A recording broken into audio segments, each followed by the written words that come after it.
Hi folks, I just thought I would make a video regarding this mini wing that I bought from Flyingwings.co.uk.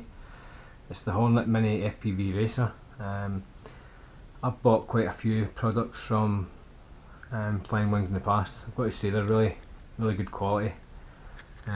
Pretty easy to build if you've got a rough idea about building wings and foamies, etc. But after buying this, I thought I would give you people on YouTube some tips about things I found that worked and things that didn't work so well. But going through the instructions, pretty straightforward.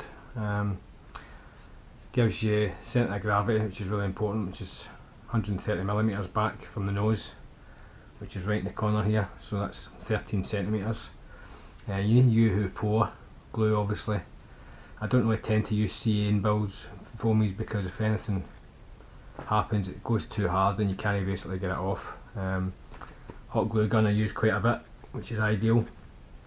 I just bought the kit with the servos and 2 extra batteries because I already had the FPV equipment, the receiver and the ESC, motor, propeller, etc. So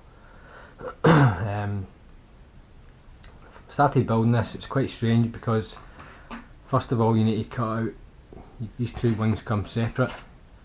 You get a template with it, which is basically about a centimetre from the nose tip in is where you start to cut. So it's about here, so all the way down the line, but you put the template over it, sellotape the template over it, mark it out where you want to cut, and then cut it. Join the 2 wing pieces together, and that obviously makes your part of your wing.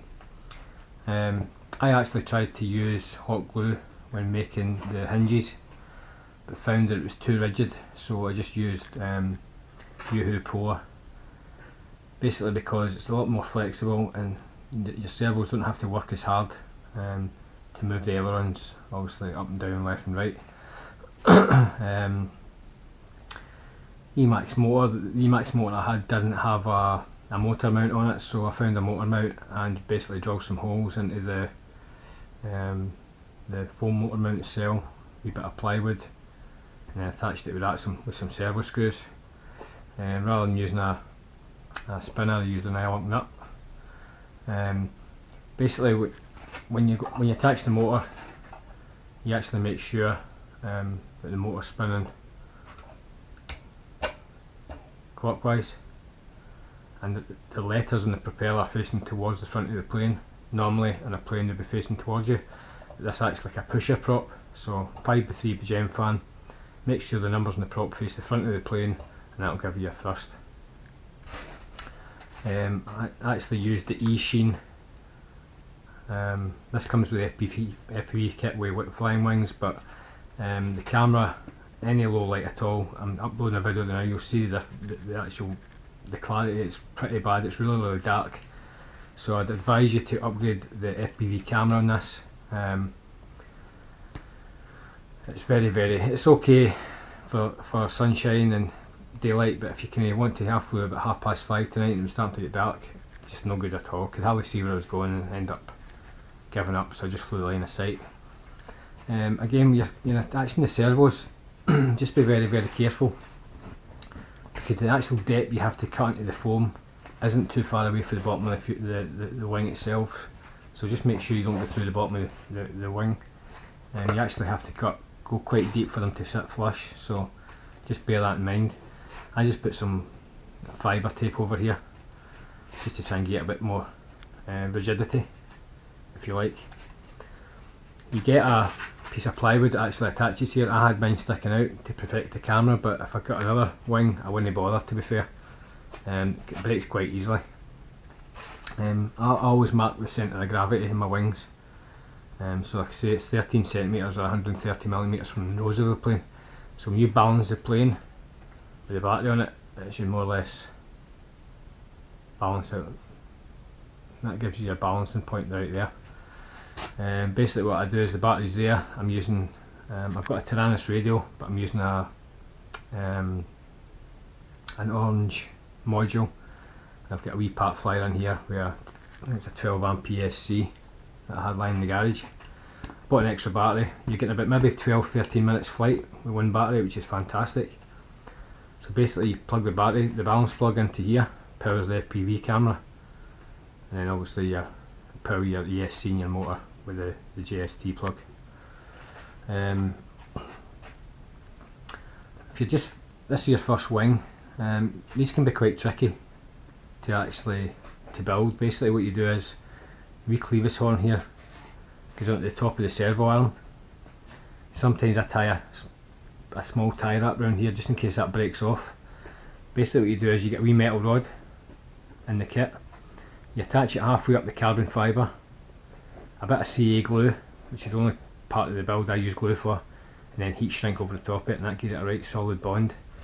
Again, when you're putting your servo hose in, try and keep them to the top of the actual ailerons. It gives you more throw when the servo goes up and down. This part here as well, basically what happens is the steel metal rod goes through this wee hole here and you tighten the screw up. At the back of this, I didn't actually get any washers in the kit, but there's basically a washer goes on that there, and then that small tiny nut goes there. You put a wee zip CA on that, basically just to hold the nut from sliding off. I'm using the Boss Cam antennas. Tend to not use emergency RC stuff. I think Boss Cam is better, maybe slightly better for a lot cheaper price. Winglets on the side. Again, the bottom, like I say, if I built this again, I would put this ply plate either side right to the very end and just make sure that's flush there. But like it is, I'm going to buy another wing soon anyway, so it doesn't make much difference. I would tend to, like I said, definitely use when you use these or make these ailerons up, you get them flush with the actual wing itself, and then run a bead of Yoo-hoo pour along here and just wipe it off your finger. Let it settle, let it cure for a few minutes, and then put them together, and that way it will bond pretty quickly. It makes your, like I said, if you use hot glue, it's a bit too, makes the aileron a bit too rigid, and your servos have got to work a lot harder, which means it could burn out a lot quicker. What I forgot to mention was, when you get the wing, mine didn't come with the template, but I phoned Rob up at flyingwings.co.uk and he sent me the wing within the actual template within 5 minutes, so that was really pretty good.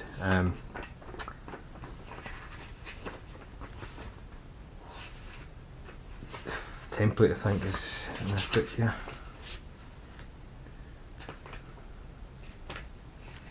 Basically what happens is the template goes over the top here, so it gives you half a wing and it gives you an idea where to cut the servo. What I would do in the template is push a pen through each corner, and that way you can trace out where your servo goes. And for the opposite side, it's basically a matter of flipping it over a piece of paper and again just marking through a pen where you've actually got to roughly mark the servos out. Take the piece of paper off, draw the servos out, and then get a Stanley blade and cut out your hole. A quick tip as well, make sure you use plenty of new Stanley blades, because if you don't, you're going to start cutting the foam and it's going to become rigid. I used 3 or 4 blades in this. It makes for a nice clean cut. That way it looks kind of half decent. You get carbon fibre here. 2 spars on the side, and you get a spar that goes right along the middle of the wing just to get that strength. Another thing with the radio I found, I spoke to a guy called Wayne whose YouTube name's Curry Kitten, and he says I think he was using 80% throw on his servos. I've actually took mine down to 65% I think, and I've also got about 50% expo in. Basically what that does for FPV, it takes the kind of sensitivity out of the servos and just make it fly a lot more stable in flight, because I fly FPV quads 250 size, and this flies a lot different for a quad. I think it's a lot more, if you put your throws pretty high, you're going to be kind of like this when you're flying. It's pretty hard to control, and the minute the wind catches this, it blows it everywhere. The video you see earlier, before this video goes up, you'll see I'm flying about maybe 8mm winds, and it's not hard to control, but it does get bounced about a bit. So I think for a racer, I'm going to actually try this at a field tomorrow and put it through its paces. like I say, I've trimmed it all out and stuff, and very important centre of gravity. Make sure you get that spot on, because if you don't, the plane's either going to be nose heavy or it's going to be tail heavy, and it's just going to be all over the place. So make sure your centre of gravity is pretty as close as you can get it. I hope this video helps anybody who's going to build one of these. They're pretty new to flyingwings.co.uk. I'll put a link in the description where you can buy it. I'm going to buy another frame just shortly, because basically I can just strip all this stuff out. The thing is, the good thing about using hot glue as well is if you just gently heat it up with a heat gun, try not to melt the foam, you can pop the servos back out. If you use CA, you have no chance of getting them back out. You who pour, you could maybe get them out at a push, but that's why I use hot glue. It is a bit slightly heavier. But I think the recommended weight for this wing is 240 to 260 grams. Mine's come in about 251 grams, something like that. So I just tend to use the FPV camera, record it through my DVR. I tried a keychain camera on it, but to be honest with you, the difference isn't much better than the FPV DVR recording. I wouldn't put a Mobius on this, I don't think. I think it's just too small for a Mobius. Maybe the Raven size, the one up above this wing would handle a Mobius, no bother, but this I wouldn't bother. Like I say, it's just a small racer. You start adding weight to these things, you're just going to kill the flight time. It's going to become pretty sluggish. I think I've covered everything I was wanting to talk about. Just there's not actually many videos on YouTube about these little racers, so I just thought I'd stick this up just for them that want to build one. And the things I found worked and the things I found didn't work really, but definitely the camera is a big, it's not a problem as such, but it's okay for sunny days, etc. Kind of through the middle of the afternoon, but you start flying and it's going to be dark and stuff, you're going to struggle. I couldn't even see tonight, I was barely struggling to see where I was flying. Like I say, I hope this video helps some people. Any comments and suggestions, please stick them in the link below.